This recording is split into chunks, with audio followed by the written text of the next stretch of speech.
Hey guys, so today the passage we're going to cover goes hand in hand with what Jesus said in Matthew chapter 7 verse 1.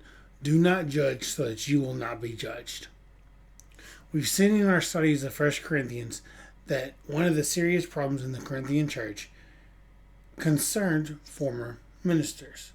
Some of the church members were esteeming one minister above another. They were judging the gifts, ministry, and effectiveness of the former ministers, and it caused severe problems. Some of the people have been helped and blessed by Apollos, so they spoke up for Apollos. Others have been helped and blessed by Cephas. Still, others were helped and blessed more by Paul. So the people began to judge the ministers by their preaching style, ability, eloquence, charisma, intelligence, gifts, and their call, along with their success. They judged their whole ministry. This issue is a very prominent issue in churches today.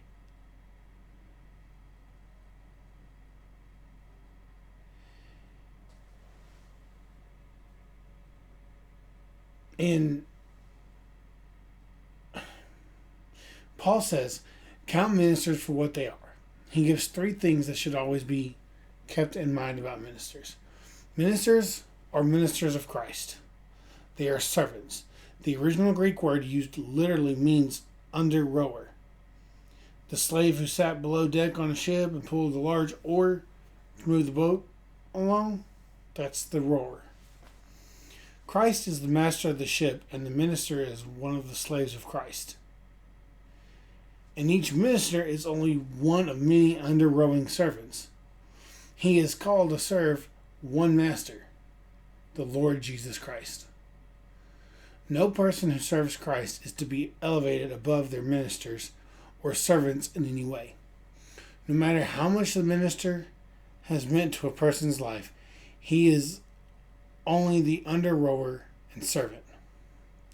Ministers are stewards for God.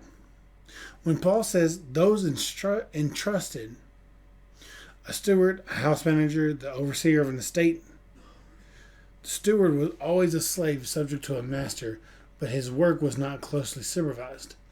He had to be trustworthy and responsible. Notice what the minister is entrusted with: the mysteries or secret things of God.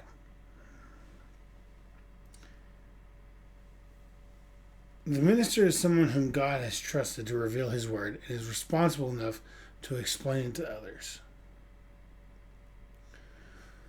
Ministers are required to be faithful. This is the one essential for the minister. There really is no other requirement for him. He is not required to be eloquent or brilliant or intelligent. He is not required to be an administrator, counselor, or to socialize. He is only required to be faithful in ministering the mysteries of God. He will be held accountable and will be judged for how well he ministers the mysteries of God. So the minister has to be faithful to his call. Paul says that judgment or approval of ministers by men doesn't matter very much. When men criticize and voice their disapproval, it hurts and cuts the heart. But they don't matter at all in the judgment of God. Man's judgment of God's ministers, has no bearing whatsoever upon what God will do with the minister. The congregation or some clique in the church may cut the minister to shreds, and they may break his heart, but they have absolutely nothing to do with the judgment of the minister's faithfulness. Men may put the minister on trial behind his back, but none of it matters to God. Not one critical or negative thought. Paul says he doesn't even judge himself. A person who judges his own work will begin to think either too highly or too lowly of himself. Now, Paul is not talking about the minister critiquing his ministry for the purpose of strengthening it. he is talking about passing judgment on himself in comparison to other ministers.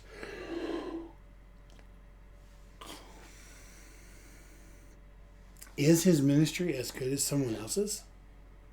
Is it as fruitful? Is Christ as pleased with his ministry as he is with the ministry of others? This is the kind of thing Paul doesn't judge. And believers are not to judge. No man has the right to judge such things. Paul says the judgment of Christ is all that matters.